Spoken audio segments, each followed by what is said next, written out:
Hello दोस्तों, homework coaching के online platform पर आप सबका बहुत स्वागत है। आई होप आप सब एंजॉय कर रहे होंगे, मज़े कर रहे होंगे और लेक्चर्स के खूब मज़े ले रहे होंगे। सारे टीचर्स को सपोर्ट भी कर रहे होंगे, है ना। घर में हैं, सुरक्षित रहिए और पढ़ाई करते रहिए। कुछ बच्चे हैं जो सीरियसली पढ़ाई कर रहे हैं, कुछ बच्चे हैं जो हंसी मजाक कर रहे हैं, घर पे बैठे हुए हैं। तो भैया मैं सबसे रिक्वेस्ट करता हूँ कि प्यार से पढ़ाई करो, मेहनत से पढ़ाई करो और एग्जाम क्रैक करिए। और हाँ, इस बार का एसएससी जेईई एग्जाम आप सबको क्रैक करना है। Are you getting my point, what I am trying to say? आप सबको इस बार का एसएससी जेईई का एग्जाम क्रैक करना है। You have to crack the exam, doesn't matter anyhow, but you have to crack the exam. तो भैया बच्चों, मस्त रहो, खुश रहो और पढ़ाई करते रहो। हम सब आपके लिए मेहनत कर रहे हैं, सारी होमवर्क की टीम हमारा अपना बहुत एफर्ट्स दे रही है, आप सबके लिए बहुत एफर्ट्स दे रहे हैं। तो आप भी बराबर हिस्सेदारी करिए और बिल्कुल मेहनत से पढ़ाई करिए, ठीक है। तो एंजॉय करिए और पढ़ाई करते रहिए। अब थर्मोडायनेमिक्स का जो हमारा सब्जेक्ट है, जो हमने स्टार्ट किया है, तो कल हमने एक छोटा सा टॉपिक देखा था, आपको पता है क्या नाम था? Free expansion. क्या नाम था? Free expansion. तो फ्री एक्सपेंशन नामक टॉपिक को हमने कल खत्म किया था। अब उसी से रिलेटेड मैं आपको एक क्वेश्चन कराता हूं। फ्री एक्सपेंशन से रिलेटेड मैं आपको एक क्वेश्चन कराता हूं, बहुत ध्यान से करना। क्वेश्चन बहुत बढ़िया क्वेश्चन है और बहुत प्यार से करिएगा। सबसे पहले आप वीडियो को पॉज करिए और क्वेश्चन को नोट करिए। मैं क्वेश्चन पढ़ देता हूं। अगर आपको शब्द देखने में या लिखने में कुछ प्रॉब्लम हो रही हो, समझने में प्रॉब्लम हो रही हो, स्पेलिंग में या राइटिंग में कुछ प्रॉब्लम हो रही हो, एक बार मैं आपके लिए क्वेश्चन पढ़ देता हूं। ये क्वेश्चन है फ्री एक्सपेंशन का, ठीक है। ईएसई, इंजीनियरिंग सर्विसेज एग्जामिनेशन में पूछा हुआ है। हो सकता है कभी एसएससी जेईई के कन्वेंशनल में पूछ ले, 10 नंबर में ठोक दे, तो क्या करोगे? आंसर तो करना पड़ेगा ना भैया, और बहुत आसान सा क्वेश्चन है तो कर लोगे। चलिए क्वेश्चन है, ध्यान से सुनिए। एन आइडियल गैस, खुश हो जाओ, आ हा, कौन सी gas? Ideal gas. An ideal gas at 20 bar and 40 degree Celsius is contained inside a small cylinder, having a volume of 15 centimeter cube, 15 cc, 15 centimeter cube. This cylinder is placed inside a large container having a volume of 1500 cc, 1500 centimeter cube. The large container is perfectly insulated and evacuated. The large container is perfectly insulated and evacuated. By an appropriate means, the gas is allowed to discharge and fill the container. The gas is allowed to discharge and fill the container. Find the final pressure after the entire assembly reaches equilibrium. यह है question की language, ठीक है। अब मैं आपको समझाता हूं क्वेश्चन का मतलब क्या है। ध्यान से समझिए, पेन वेन सब कुछ छोड़ दो, वीडियो पे फोकस करो और बस ध्यान अपना रखो बोर्ड के ऊपर। ध्यान रखो कहां? बोर्ड के ऊपर। शरारत से बाहर आओ, थोड़ा पढ़ाई पे ध्यान दो, ठीक है। चलिए पहले मैं आपको फिगर दिखाता हूं, क्वेश्चन ये कैसे बनाएंगे, हम कैसे समझेंगे क्वेश्चन को। ध्यान से समझिए। क्वेश्चन में आपसे पूछा है, एक आइडियल गैस है जिसका प्रेशर है 20 बार। कितना है? 20 बार। टेम्परेचर कितना है? 40 डिग्री सेल्सियस। ये किसमें रखी है? एक छोटू सिलेंडर में। किसमें? एक छोटू सिलेंडर में। तो आइए भैया रख लेते हैं। एक छोटू सिलेंडर है, ये वाला छोटू सिलेंडर, इसके अंदर आइडियल गैस है, ठीक है, जिसका प्रेशर कितना है? P1 कितना है? 20 बार। प्रेशर है 20 बार और टेम्परेचर कितना है? 40 degree Celsius. 40 degree Celsius plus 273 add कर दोगे तो कितना आ जाएगा? जोड़ लो, 40 प्लस 273 कितना आ जाएगा? 313 केल्विन। क्लियर? अब बोला है कि एक छोटा सिलेंडर है, उसके अंदर आइडियल गैस भरी है जिसका प्रेशर है 20 बार और टेम्परेचर है 40 डिग्री सेल्सियस, मतलब 313 केल्विन। अब बोला है हाँ, इसका वॉल्यूम कितना है?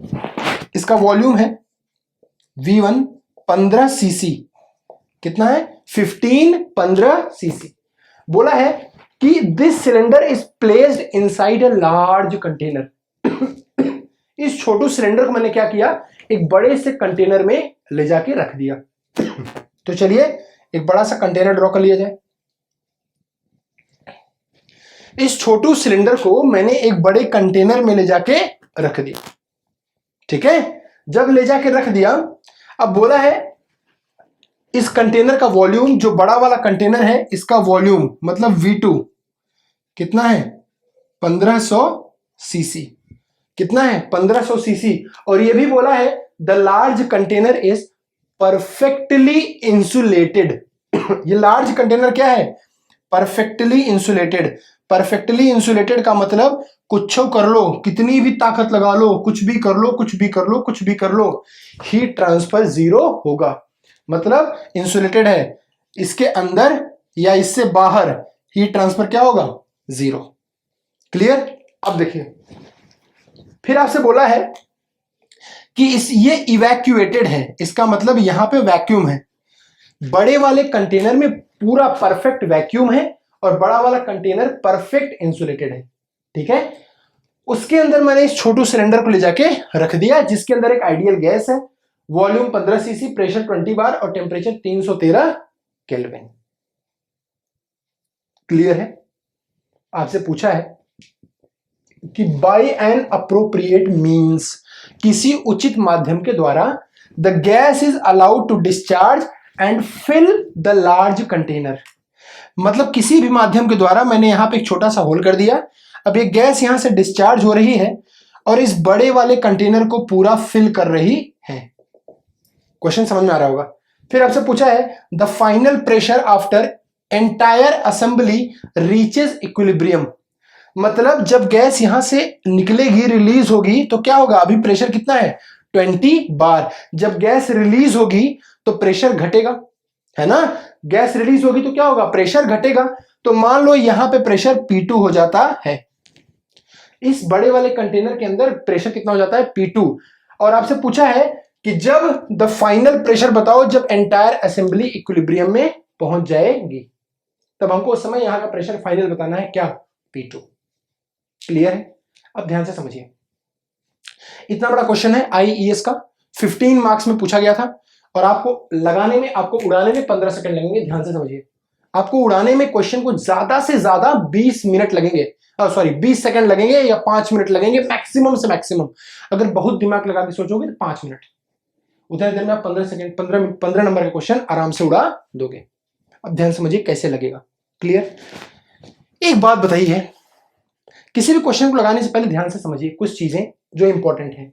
क्या, यहां पे जो गैस, आइडियल गैस भरी है छोटे वाले सिलेंडर में, जब ये बड़े वाले सिलेंडर में जाएगी, एक चीज ऐसी है जो चेंज नहीं होगी। एक चीज ऐसी है जो चेंज नहीं होगी, क्या है, मास। क्या है, मास। इसका मतलब mass, mass, mass before discharge, mass before discharge is equal to mass after discharge. Mass before discharge is equal to mass after discharge. तो मैंने मान लिया कि मास जो बिफोर डिस्चार्ज है वो कितना है, m1, और डिस्चार्ज होने के बाद कितना है, m2। छोटे वाले सिलेंडर में, वो पहले सिलेंडर में m1, दूसरे सिलेंडर में जब ये लीक होके आएगा, यहां से एक्सपैंड करेगा, इसको भर लेगा, मास कितना हो जाएगा, m2। और आपको पता है ये m1 बराबर m2 तो हो ही जाएगा, m1 बराबर m2 तो होगा ही होगा, क्योंकि जो मास यहां से निकलेगा वही मास इसमें जाएगा। एक्स्ट्रा मास पैदा करने की औकात किसी में नहीं है, ना सिलेंडर में है ना आइडियल गैस में है। मास कंजर्वेशन का लॉ, मास को तू पैदा नहीं कर सकता, ना तो मास को तू खत्म कर सकता है। मास को एक फॉर्म से दूसरे फॉर्म में सिर्फ चेंज कर सकता है बेटा, और कुछ नहीं कर सकता। क्लियर है, ध्यान रखिए। चलिए अब जब m1 बराबर m2 आपको पता चल गया, आपने एक चीज पूछा कि सर एक बात बताइए। मैंने कहा बेटा पूछो। आपने बोला सर जी मास तो दिया ही नहीं है, मास तो दिया ही नहीं है, तो बराबर कैसे करूं। हमने कहा बेटा मास नहीं दिया है ना, मास नहीं दिया है ना, लेकिन तुझे पता है क्या, आइडियल गैस के लिए, ये कौन सी गैस है? Ideal gas. तुझे पता है आइडियल गैस के लिए PV is equal to MRT होता है। तो मुस्कुराए, बोले हाँ सर। तो मैंने कहा बेटा यहां से मास निकाल ले, कितना हो जाएगा बेटा? पीवी अपॉन आरटी, यही तो हो जाएगा।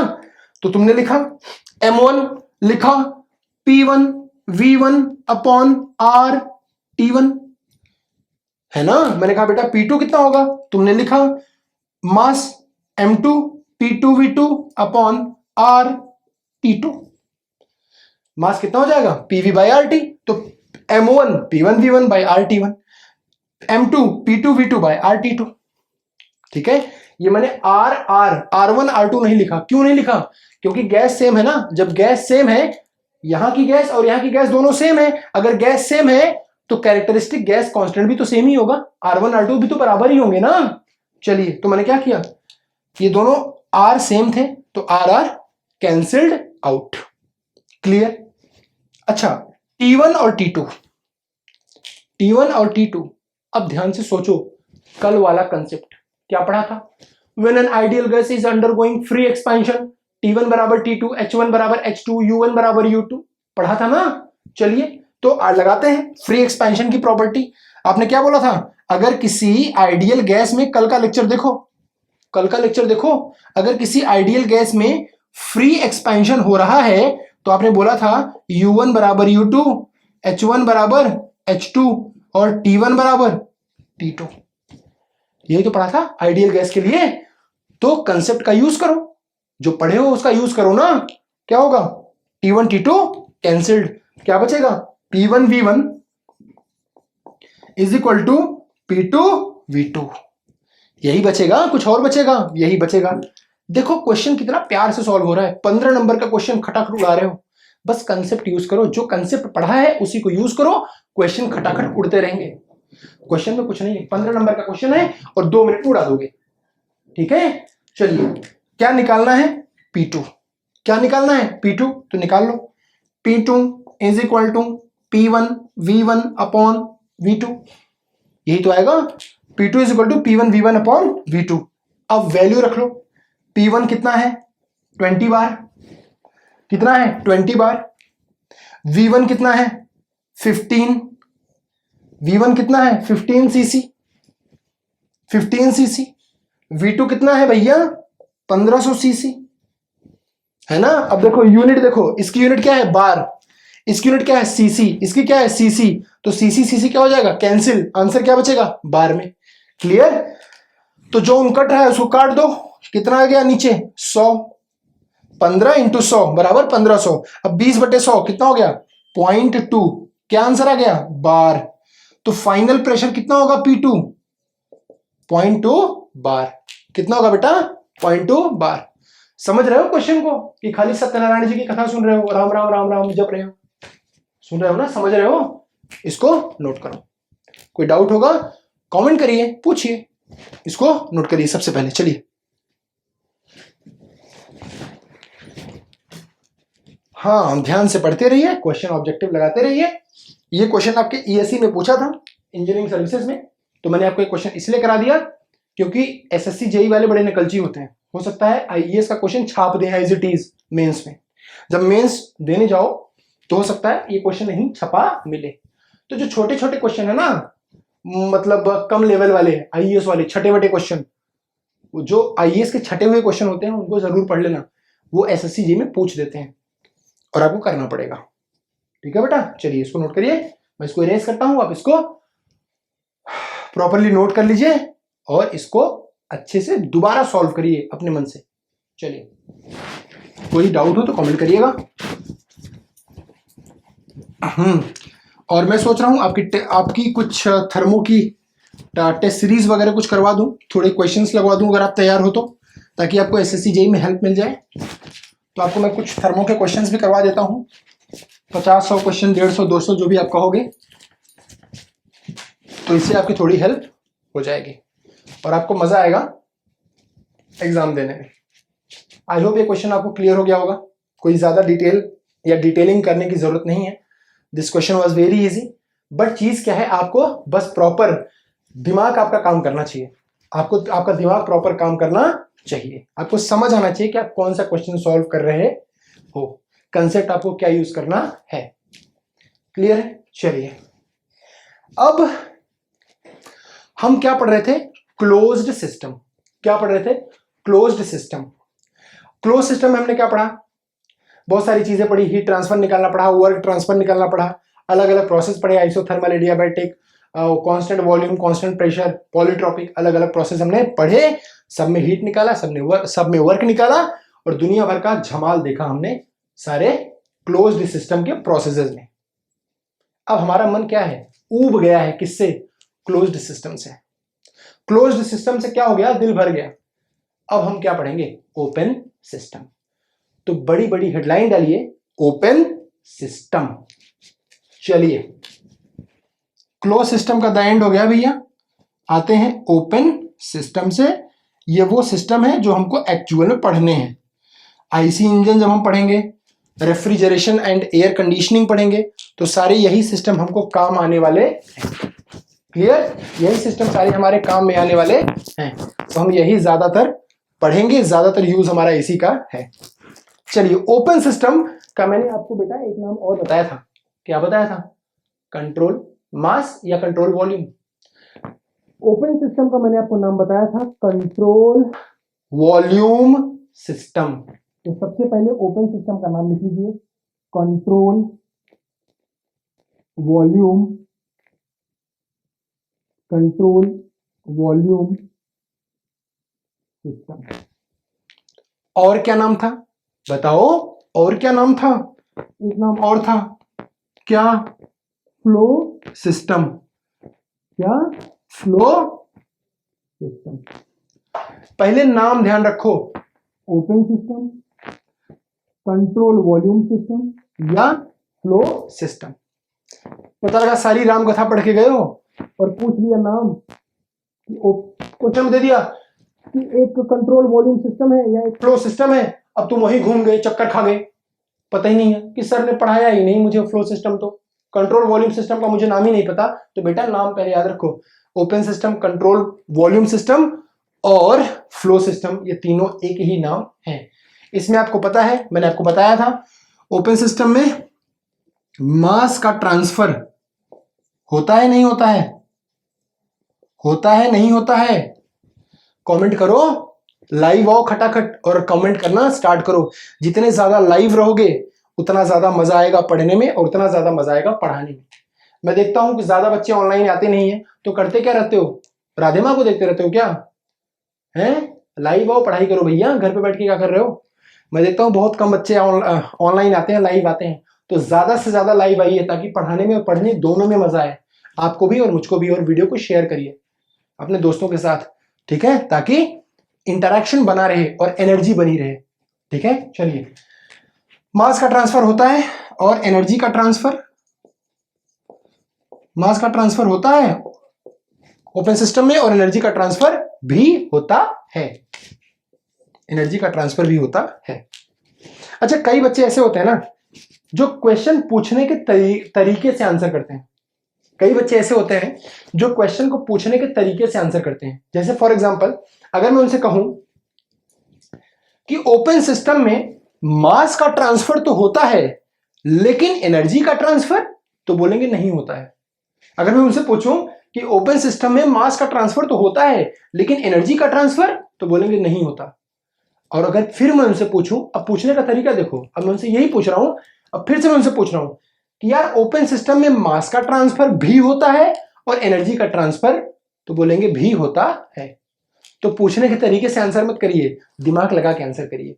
ओपन सिस्टम में मास का भी ट्रांसफर होता है और एनर्जी का भी ट्रांसफर होता है। मैंने आपको बहुत सारे एग्जांपल बताए थे, कंडेंसर बताया था, बॉयलर बताया था, टरबाइन बताई थी, पंप बताया था, इवेपोरेटर बताया था, कंप्रेसर बताया था, बहुत नोजल बताया था, बहुत सारी चीजें, हीट एक्सचेंजर बताया था, बहुत सारी चीजें मैंने आपको बताई थी एग्जांपल्स में। ओपन सिस्टम में सबसे पहले हमको ये लिखना है, it is a system, open system is a system which allows mass transfer and energy transfer across the boundary of the system. System की बाउंड्री से बाहर और अंदर एनर्जी भी आ सकती है और मास भी आ सकता है या जा सकता है।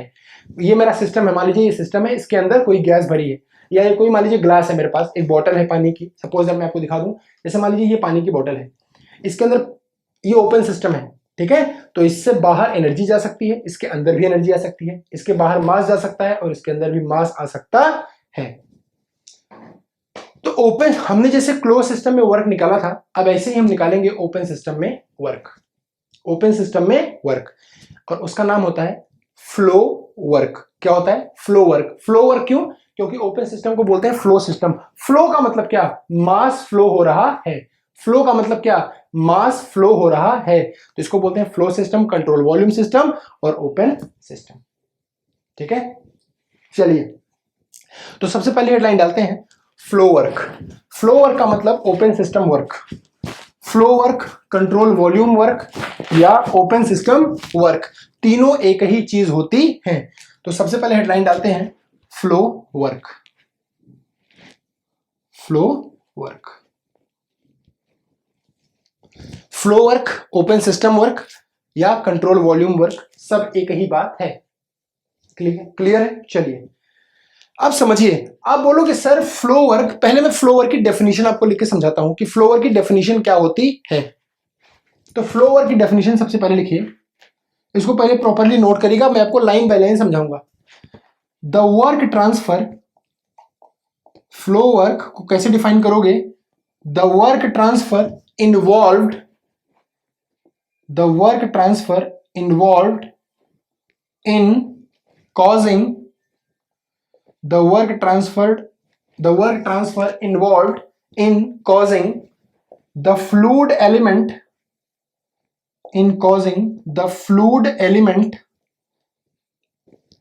either, कई लोग आइदर भी पढ़ते हैं तो आपकी मर्जी, इधर पढ़िए आइदर पढ़िए, depends on accent pronunciation. The work transfer involved in causing the fluid element either to enter or leave, either to enter or leave the control volume, either to enter or leave the control volume is known as flow work। पहले definition समझ लो, इसको properly note करिए, फिर मैं आपको समझाता हूं कि इसका मतलब क्या होता है। The work transfer involved in causing the fluid element either to enter or to leave the control volume is called flow work। Clear? समझिए क्या होता है। ये कंट्रोल वॉल्यूम नाम का जो शब्द है, ये मैं आपको थोड़ी देर के बाद बताऊंगा ये कंट्रोल वॉल्यूम क्या होता है। क्लियर? अभी तक कंट्रोल वॉल्यूम का मतलब सिर्फ ये समझ लीजिए बेसिक, जो भी टरबाइन है, नोजल है, उसका जो शेप आपको ऊपर से दिख रहा है, जो उसका स्ट्रक्चर दिख रहा है, दैट इज कंट्रोल वॉल्यूम। अभी फिलहाल इतना समझ लो कि उसका जो शेप दिख रहा है, जो स्ट्रक्चर दिख रहा है बाहर से, दैट इज कंट्रोल वॉल्यूम। ठीक है, समझिए। मान लीजिए ये कोई डिवाइस है, मान लीजिए ये कोई डिवाइस है, कुछ टरबाइन है, कंप्रेसर है, जो भी है, यहां से टरबाइन मान लीजिए कोई गैस या वाटर आ रहा है और यहां से टरबाइन में कोई गैस या वाटर एग्जिट कर रहा है। मान लीजिए ये है कोई कंट्रोल वॉल्यूम, CV लिख देता हूं, कंट्रोल वॉल्यूम। मतलब कंट्रोल वॉल्यूम का मतलब मान लीजिए टरबाइन की बॉडी है, स्ट्रक्चर है टरबाइन का। ठीक है, अब मान लीजिए यहां से एंट्री है और यहां पे क्या है? एग्जिट। तो मैं आपको एग्जिट को दिखाता हूं पॉइंट नंबर 2 से और एंट्री को दिखा देता हूं पॉइंट नंबर 1 से। क्लियर? एंट्री को मैं दिखाता हूं पॉइंट नंबर 1 से और एग्जिट को मैं दिखा देता हूं पॉइंट नंबर 2 से।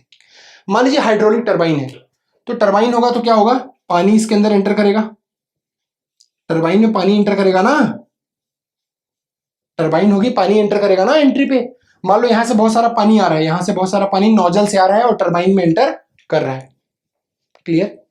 अभी जो टरबाइन का एंट्री गेट है, ध्यान से समझिएगा मेरी बात को, ये जो टरबाइन का एंट्री गेट है, यहीं से पानी एंटर करेगा, टरबाइन की एंट्री से ही पानी एंटर करेगा ना, और कहां से एंटर करेगा? अब समझो क्या बोल रहा है, the work transfer involve in causing the fluid element. Fluid element क्या है? जब पानी यहां से टरबाइन में एंटर कर रहा है तो जो पानी का मॉलिक्यूल टरबाइन के बिल्कुल एंट्री पे खड़ा है कि अब मेरा नंबर है जाने का। पानी में बहुत सारे एटम्स होंगे, बहुत सारे मॉलिक्यूल है ना पानी में, तो जो पानी का जो मॉलिक्यूल टरबाइन की एंट्री पे खड़ा है कि अब मेरा नंबर है जाने का, एग्जैक्टली जो एंट्री पे है, मैंने उसी फ्लूइड एलिमेंट को ले लिया, मैंने पानी के उसी मॉलिक्यूल को यहां से पकड़ लिया। ठीक है, अब इस मॉलिक्यूल को, ये वाटर का मॉलिक्यूल है, एक सिंगल मॉलिक्यूल वाटर का है जो अंदर जाने की कोशिश कर रहा है। मैंने इसी मॉलिक्यूल को पकड़ लिया और इसी फ्लूइड एलिमेंट को इसके अंदर एंटर कराने में या कंट्रोल वॉल्यूम से बाहर ले जाने में जितना काम किया जाएगा उसको बोलेंगे फ्लो वर्क। इसी फ्लूइड एलिमेंट को, ये फ्लूइड एलिमेंट है, इसी फ्लूइड एलिमेंट को मैं लिख देता हूं, ये क्या है? Fluid element. इसी फ्लूइड एलिमेंट को कंट्रोल वॉल्यूम के अंदर ले जाने में या कंट्रोल वॉल्यूम से बाहर निकालने में जितना काम किया जाएगा उसे बोलेंगे फ्लो वर्क। क्लियर है? अब समझिए, मान लीजिए ये पानी का एलिमेंट है जिसकी लेंथ है x। पानी का कोई एलिमेंट पकड़ लो, पानी का छोटा सा कण पकड़ लो यहां पे जिसकी लेंथ है x। ठीक है, अब मैंने क्या किया, एनालिसिस के लिए इस छोटू वाले एलिमेंट को बाहर निकाल लिया। इस फ्लूइड एलिमेंट को मैंने पकड़ा और पानी से बाहर निकाल लिया कि बेटा मैं तुम्हारी एनालिसिस करूंगा, तब तुम्हें आगे जाने दूंगा।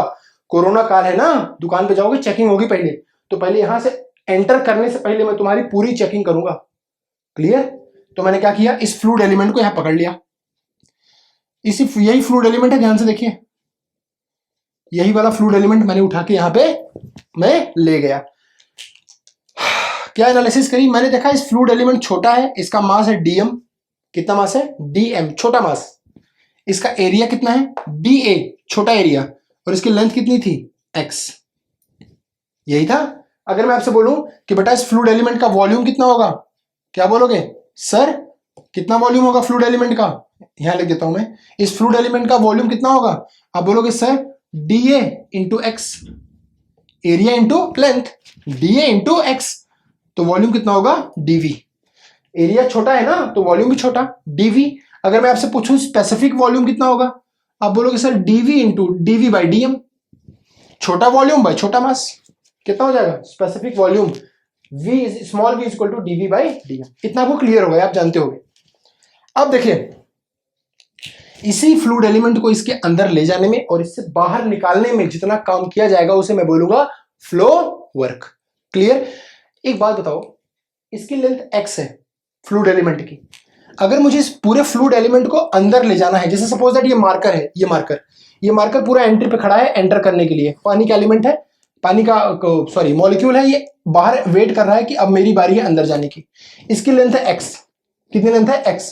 अगर मुझे इस पूरे मार्कर को इस कंट्रोल वॉल्यूम के अंदर ले जाना है तो कितना दूरी तय करना पड़ेगा, कितना चलाना पड़ेगा? ऑब्वियसली इसके लेंथ के बराबर, ये है ना x लेंथ। जब मैं पूरा इसको अंदर ले जाऊंगा, पूरा x चलेगा यहां से यहां, तो इसके अंदर एंटर कर जाएगा।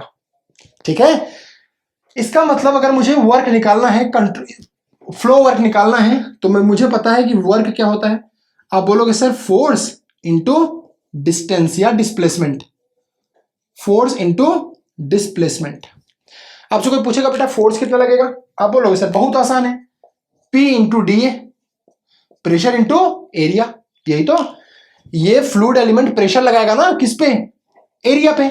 जब पानी फ्लो होगा तो इस पे प्रेशर लगेगा ना इसके एरिया पे, यही तो लगेगा। तो क्या होगा? Pressure into area into displacement. कितना डिस्प्लेसमेंट करना है बेटा, कितना अंदर जाना है इसको? x, तो आ गया x। यहां पे क्या आ गया? P, और dA इंटू एक्स, वहां से देखिए क्या है? dV। dA इंटू एक्स क्या हो गया? dV। क्लियर? ये हो गया वर्क या फ्लो वर्क, फ्लो वर्क। अब अगर मैं यही लिख दूं यहां पे फ्लो वर्क, ये फ्लो वर्क पूरा हो गया, पूरा फ्लो वर्क है ना, पूरे का फ्लो वर्क यहां से निकल गया।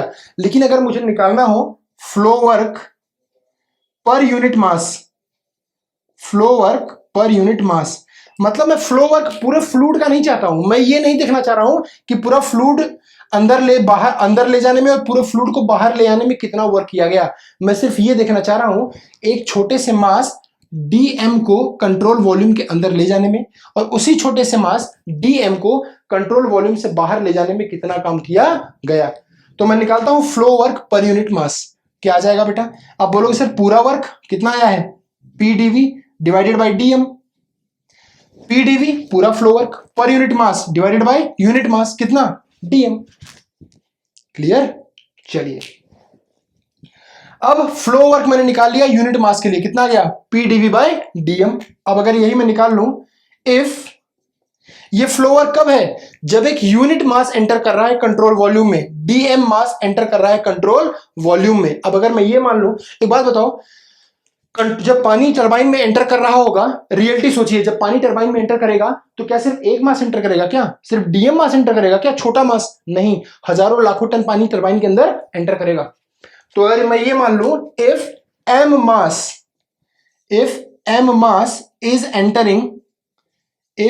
mass is entering the control volume, if m mass is entering the control volume, then flow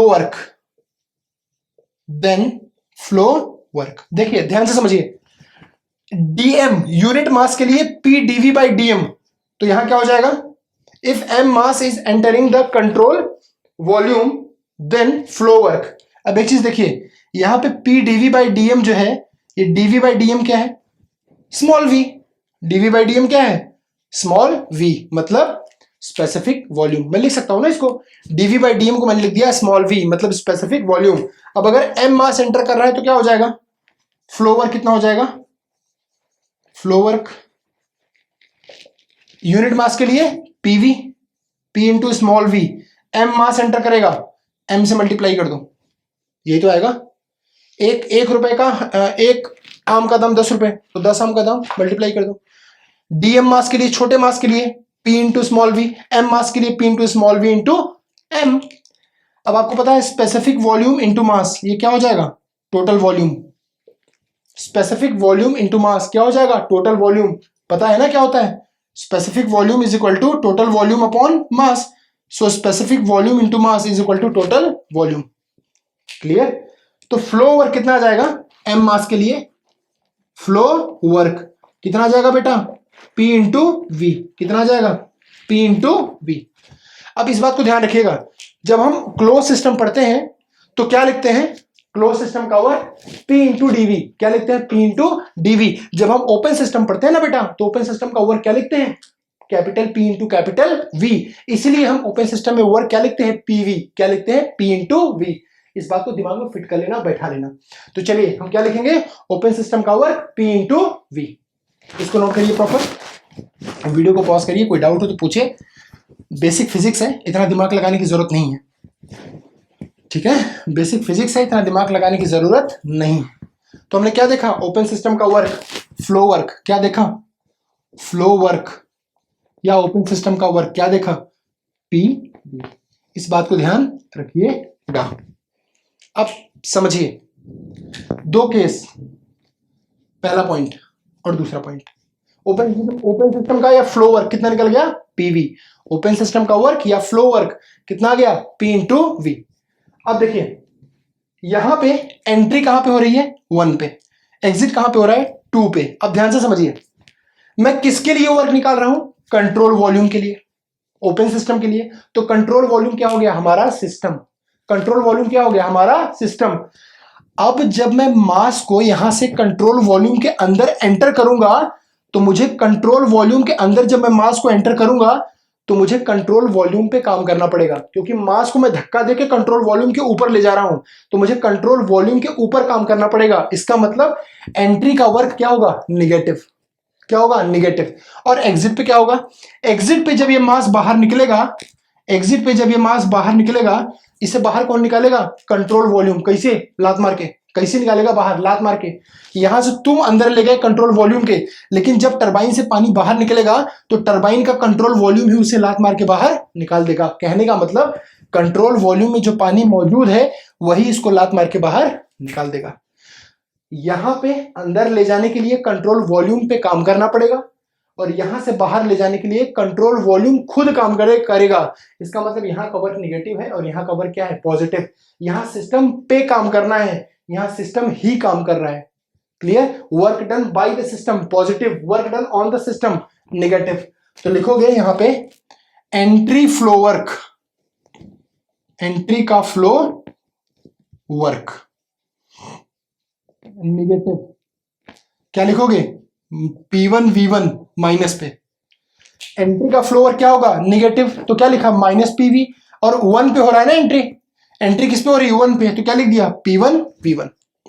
exit का फ्लो वर्क, एग्जिट किस पे हो रहा है बताइए, एग्जिट किस पे हो रहा है 2 पे, तो क्या लिखेंगे P2 V2 प्लस के साथ, पॉजिटिव है ना। एंट्री का फ्लो वर्क किस पे 1 पे, तो P1 V1, 1 पे P1 V1। एग्जिट का फ्लो वर्क किस पे 2 पे, तो P2 V2। यहां minus sign, because work is being done on the system, here the work is being done by the system, hence positive। तो हमने देखा फ्लो वर्क निकालना ओपन सिस्टम में, हमने ये भी देखा ओपन सिस्टम क्या होता है, और हमने एक फ्री एक्सपेंशन का क्वेश्चन भी आज के सेशन में देखा। क्लियर है? कल के लेक्चर में मैं आपको बताऊंगा स्टेडी फ्लो क्या होता है, जो कि बहुत इंपॉर्टेंट इक्वेशन है। सारी पूरी थर्मोडायनेमिक्स, पूरी आरएसी, पूरी आईसी इंजन, पूरा पावर प्लांट एक अजम्पशन पे चलता है, एक ही क्वेश्चन लेके चलता है, using steady flow energy equation, SFEE आप सबने सुना होगा। तो कल हम देखेंगे स्टेडी फ्लो क्या होता है, और फिर हम ये देखेंगे steady flow energy equation derive कैसे होती है। तब तक धैर्य बनाए रखिए, मजे करिए, वीडियो को वॉच करिए, व्यूज करिए, वीडियो को व्यूज बढ़ाइए, अपने फ्रेंड्स के साथ आइए, चैनल को सब्सक्राइब करिए, लाइक करिए, कमेंट करिए और बने रहिए होमवर्क के साथ।